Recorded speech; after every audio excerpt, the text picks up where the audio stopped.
إذا دائما متتبعي قناة الصحيفة الوطنية للهواة هواة بريس، أهلا وسهلا ومرحبا بكم معنا مباشرة هنا من ملعب الزرقطوني بمنطقة المنارة.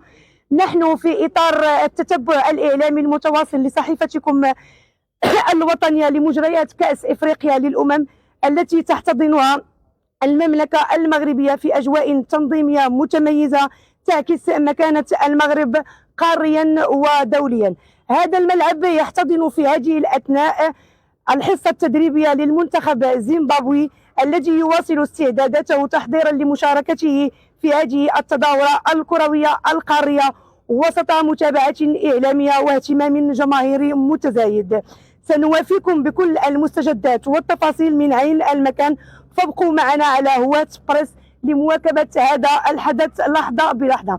طبعا كل الشكر والتقدير إلى السلطات المحلية والسلطات الأمنية والقوات المساعدة بمنطقة المنارة، تحياتي لهم على تدابير والتزامهم خلال هذه الحصص التدريبية. شكرا لكم متتبعينا الكرام.